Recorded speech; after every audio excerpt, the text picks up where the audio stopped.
Let me ask you this. Do you sometimes feel strong negative emotions that totally take away your full experience of life? Feeling joyful, feeling happy. And sometimes it's even steering you off course towards achieving more and making most out of the precious thing we call life. If so, I want you to pay close attention, because today I'm going to share with you 3 big ideas in regards to how to best handle negative emotions in your life. So be sure to pay close attention, but most importantly, act on it right now, because these practical insights will help you to be able to really dissipate this emotion you're currently feeling in your life, okay? So without further ado, let's go on to the first way that you can deal with strong negative emotion, which is to fully release the emotion for just 2 minutes. Now, the reason why it's important to really focus and release this emotion you're feeling is because most people in life, what they're trying to do instead is suppress these emotions.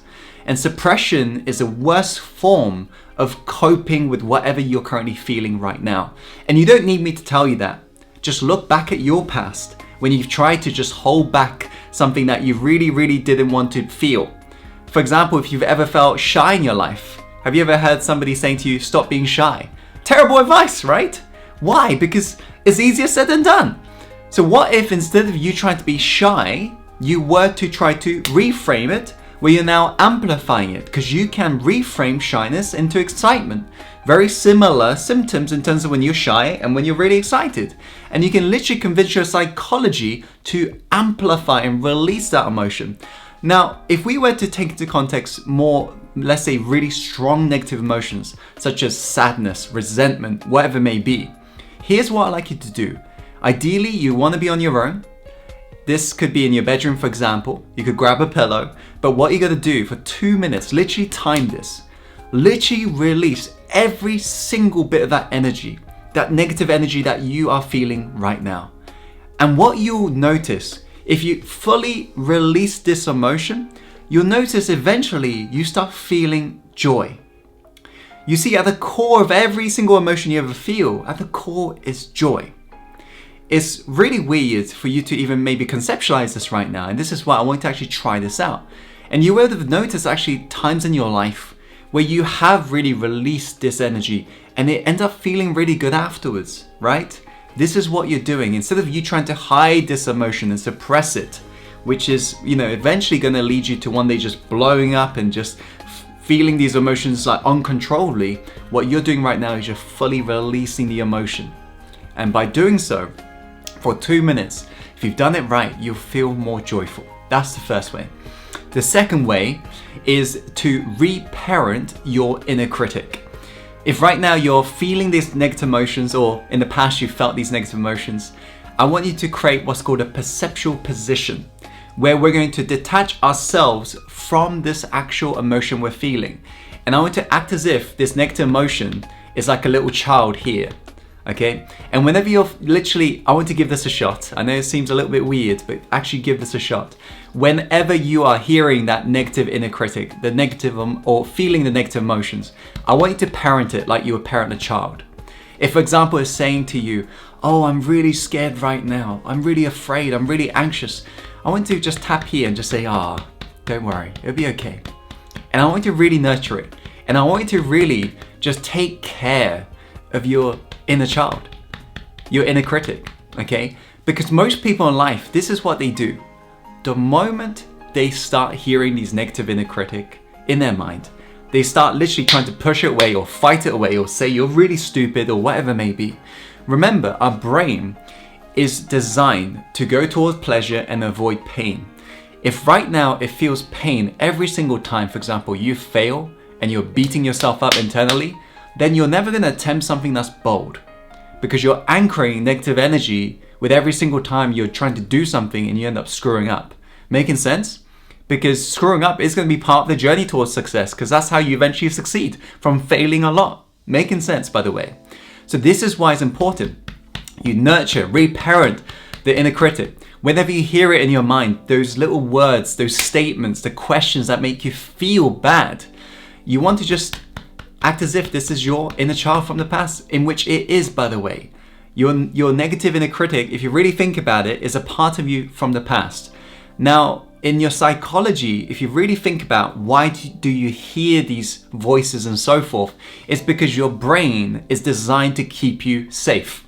And so I want you to realize your inner critic is trying to keep you safe. So show it a lot of love. Talk to your inner critic positively whilst tapping here. And if you were to give this a shot right now, you'll find it incredibly comforting. So give this a shot. This is the second way, which is to reparent your negative inner critic. Now, the third way, which is incredibly powerful, by the way, if you actually take part in this, is realize that sometimes in terms of why you keep on hearing these voices or these feelings, like why you keep on feeling it, is because you aren't actually listening to it. What does that really mean? Well, imagine this. Think of back in the past when you were a child. If you've ever experienced something like this will resonate with you. Imagine there's a child and he's just about to, for example, accidentally, cross the road without looking. Imagine if the parents start shouting at this child. This child may think, wow, why is my parent so annoyed? Because he has no idea he was about to get run over by a car. All he hears is like a loud shouting from his mum or his dad, right? And this child may interpret this voice that he's hearing as something that's negative. But later on, Mum decides to sit this little child down and explains to him with love and compassion, I really want you to be here. I don't want you to pass away. I just wish right now, here's my request for you, that you just watch whenever you are going to be crossing the road. Just check both ways, that way you're not going to be run over. Now, the reason why I share you this story is because your negative inner critic, or what you believe is negative inner critic right now, is actually your friend. It's trying to coach you. There is a message that you haven't yet interpreted. It's a request. It's being perceived in your psychology by you as anger. But if you are willing to strip away all of the anger, you eventually get to love, and at the core of that, you'll get to a request. It's trying to give you a request. It wants you to do something.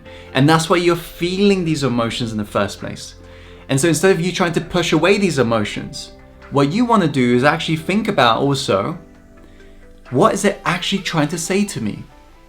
When I started doing this in my life in terms of my social anxiety, which, by the way, most people think is a bit crazy because I speak on stages around the world, but I still have social anxiety still to this day, right? But today, my social anxiety is my friend. It allows me to better communicate with others, crazy enough. Back in the past, however, it was my worst enemy. But what I realized from going through this actual process I'm sharing with you right now is when you start stripping away all of what you believe and what you perceive as negative statements you're hearing, there is an actual coach within you, an inner coach. This inner critic is an inner coach, and it's trying to give you a request. And I kept on realizing my social anxiety kept on trying to get me to approach people. And that's why whenever I was around people, I felt really anxious. But what it was really trying to share with me is I need to go approach people. I need to go speak with more people. And eventually I started listening to it and I took action. And that's how I've really got myself to where I'm today, where I'm literally speaking around the world as an international speaker. You see, when you're really willing to explore this emotion you're feeling, it's incredibly powerful. So that's the third way in terms of a way you can deal with these strong negative emotions, which is to essentially listen to the request.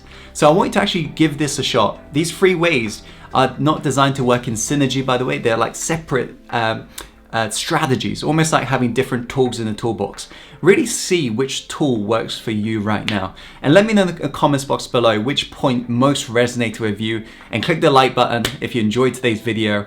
And let me know also in the comments box below, what else would you like to see from me in terms of any specific issues you may be facing right now, because I'll be more than happy to create personalized content as well if I keep on seeing the same requests coming up. Anyhow, I just want to say, as always, follow your heart and take action and give live the life you truly want to live.